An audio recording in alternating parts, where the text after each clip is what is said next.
Hello, guys. It is Shane Davis. I'm here once again with some really bad comic book news. It is not a great year for comics, as we have been talking about the Dynamite bankruptcy. And I said right away that just the fact that was happening was bad. You guys can go back years previous, and I said every company that's leaving, whether it be Marvel, DC, making these Penguin Random House deals, were not good. You can even roll back further as I talk in some of my videos about Dan DiDio actually saying there was always a backup plan for these companies, which would have been like Lunar and stuff like that.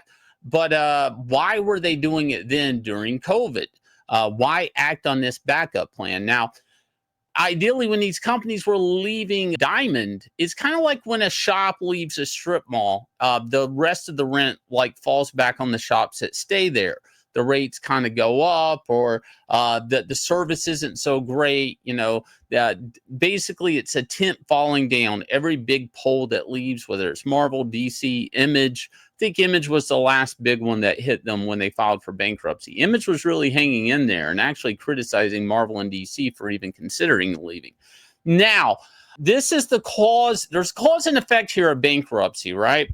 One of the things that's going to happen, and people have to understand what Diamond was to the American comic book industry and how this is going to be such a devastating blow the end of this year and going into next year. There is a reason Marvel and DC are rubbing pennies together right now with things like Deadpool, Batman crossover, because they're trying to generate that heat. Bringing Kevin Smith back to do Daredevil, Green Arrow. Marvel and DC are going to have to quite simply start putting out books that matter to try to counterbalance, well, one, the money they're probably lost from Diamond. We're going to talk about that. But actually trying to generate something for shops that they can actually make money out of. Because if these shops can't pay the utilities, they can't pay the rent for their storefronts, they're shutting down. That's the thing. And what's going to happen is a lot of companies outside of Marvel and DC, and Dynamite is one of them here. This is one of the, not the first. There was a smaller press guy. I think he was from Canada. We talked about in maybe a live stream, because he actually made the news for being owed money from Diamond. So I knew right away this is a bad thing. This can be horrible for companies like Dark Horse. I'm probably sure even companies like Image were left some money owed. So talking about this, basically Dynamite, company who had huge numbers with Thundercats. Okay, like they got some other great properties from Warner Brothers, like Space Ghost, Johnny Quest. They have all these cool properties from Warner Brothers, which is another questionable thing. Why is Warner Brothers licensing out things that they could just print through DC Comics and have done so in the past? In case of Thundercats and Space Ghost, that's a whole nother speculation thing there. So record numbers on Thundercats, big numbers actually, and now they don't know if they're going to get money. And when I'm talking about money, they don't know if they can make payroll next week, not next month, next week. They don't know if they can pay their 30 odd employees that work. This isn't freelancers. These are 30 employees within their own company. These are editors, probably some really good folks over there. Their salaries. Because Diamond, sorry, this gets a little confusing. The distributor that filed bankruptcy, Diamond, owes them $1 million. And this is a small press guy, all right? Again, I'm going to bring Dark Horse into this. And like say a company like Dark Horse is owed any money, it could be considerably much more. And a lot of these other printers, Dynamite, Dark Horse, Image, if they're even owed some money, because they were the last one out the door. So I'm going to assume there is some money owed there. A lot of these guys are living, I hate to say, comic sales haven't been great. A lot of these small publishers are living paycheck to paycheck, book to book. And some of these big license books are keeping the company afloat. Like comic sales, when you guys look at like Iron Man selling or something like that, like it's all in speculation on the sales charts that, for the public anyways, that Batman is selling 100,000 copies. Recently, Wes from Thinking Critical, in one of his videos, he said he had an inside guy tell him that through Penguin, which is only really who Marvel's distributing from now, the Amazing Spider-Man was only selling 47,000 copies. So you could, if that number is true, Batman isn't selling 100,000 copies anymore. It's selling closer to 70-some thousand copies. Everybody, there's a lot of mixed messages out here right now. A lot of people want to say comics are doing better than they have in a long time. I actually think this is a counter narrative to a crash. And I'll tell you why. Because they still need people who were invested, who have 3 or 4 shops. Their orders are a little bit different, meaning like they're already qualifying for these 1 in 100 covers, these variant covers that most small shops can't qualify for, or they go in debt trying to qualify for. So to them, their business is they're already getting those 1 in 100 cover anyway. So they're already getting some high-end books to flip, and they're ordering in such bulk and stuff that the publishers are treating them well because they have like 5 or so stores. They're in a different ballpark than what most of the American comic book industry is built up of, and that's small mom and pop shops that do need interesting comics that bring people in. Now, I'm also going to speculate that the reason we're seeing a lot of stuff happening, movers and shakers coming back in at Marvel and DC right now, and even I saw this the other day, Scoop Batman comic projects also in the works at DC Comics from Jimmy Chung and Oliver Coipel. Well, here are 2 big talents that Marvel and DC really can't break the bank on besides paying them a cover rate. And all of a sudden now DC Comics is like, you know what? We got some money, guys. We need you to come back. We need you to drive sales up because we're hitting a crash. Honestly, my take, you probably just should have kept hiring these 2 guys on projects, period. And they shouldn't always be Batman projects. They should be like a Superman project. Oliver Coipel on Superman could be a big hit. Again, Jimmy Chung on Green Lantern. Like, these could be big hits throughout the brand. Batman's going to sell on its own, but whatever. I'll still buy these books. Good for them that they're getting them. But see, why is this happening now? And people are fumbling around trying to pull the nose up on the plane, right? Well, DC Comics, for one, they have an invested interest right now in the DC universe ahead of the James Gunn movie, okay? They have to get this universe to work because that is their big plans at Warner Brothers for, I don't know, 3 or 4 summers from now. So they have to invest in comics. Marvel, on the other hand, last solicitations canceled. There's about 13 books missing from the solicitations. Marvel, on the other hand, seems like they're going the opposite way, that they're actually tightening their belt. Now, I'm kind of the theory, the way Marvel usually runs, super tight ship, super tight with a dollar. But I'm kind of the opinion that they're only operating off their profits right now. And if the books aren't profiting, they're just closing them down. I feel like the MCU movie universe is kind of like at its tail end. I don't know if there's really a lot of interest. I don't know if people are interested in Ironheart. I don't know if people are going to be interested in Wonder Man. So why make those books? Those titles, I think, are going to drop down, sure. But I'm also not sure, like with this Penguin Random House deal.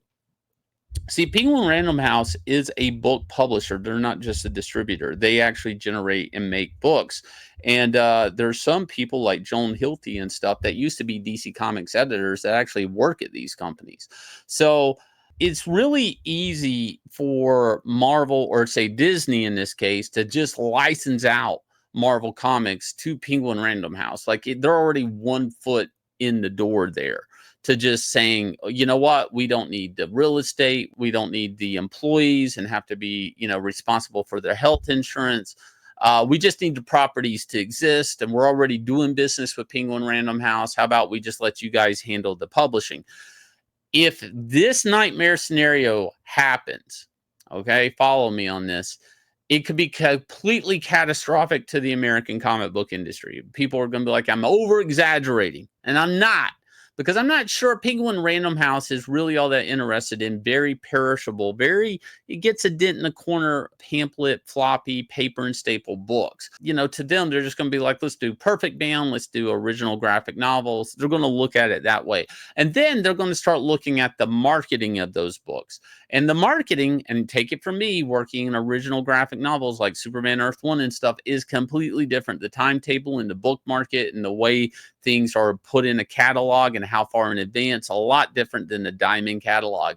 If Marvel does take this time to tighten their belts, but also rethink what their publishing strategy is, I don't think this is a coincidence. It's happening at the same time that Diamond is crashing, and that they're sitting here trying to team up with DC to generate some heat. It's like two sticks trying to scrub together to make a fire right now in a blizzard, a shitstorm blizzard. There's a lot of moving pieces right now. And a lot of people keep saying, oh, comics will be fine. Diamond was just a distributor. Well, according to Dynamite here, they're over $1 million. It's not just business as normal. There's a lot of publishers that are going to go down. And I know people are going to be like, yeah, but who buys Dynamite books? There are some shops that do need new comics on the wall to sell. And some of the, them are books like, say, The Boys, which have been published for quite some time from Dynamite. And that could be trades when there's a new TV show or something like that. It could be things like the Thundercats book, which was hitting over, I think, almost 200,000 copies they said they were selling.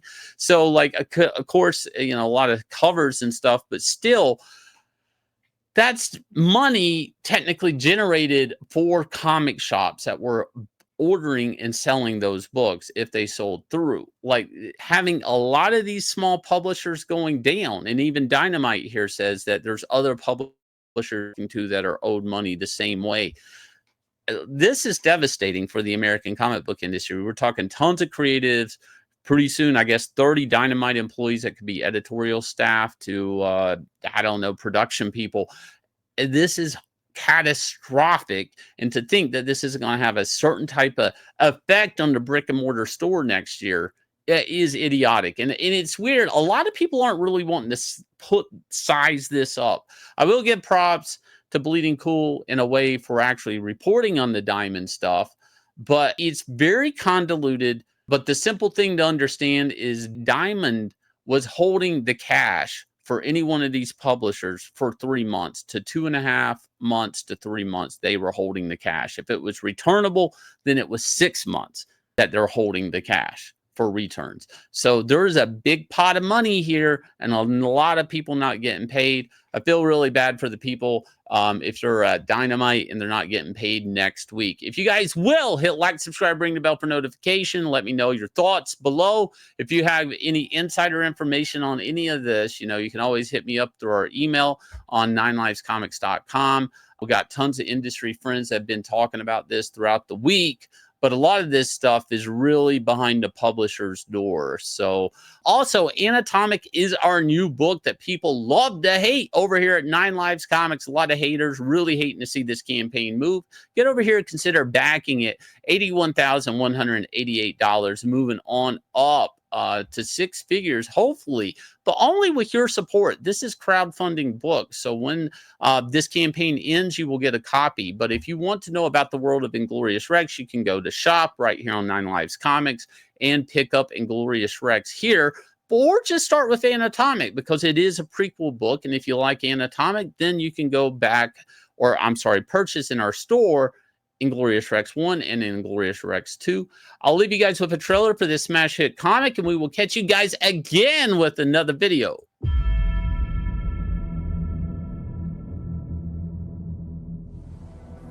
If fighting was a god, I would worship him.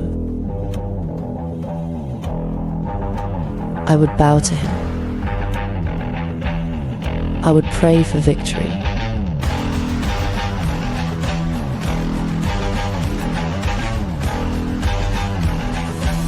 For he only grants opportunities.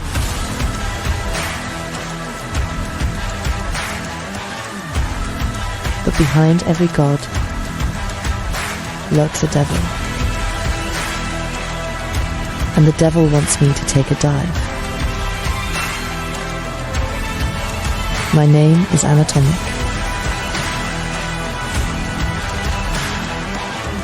And this is how my legend was made.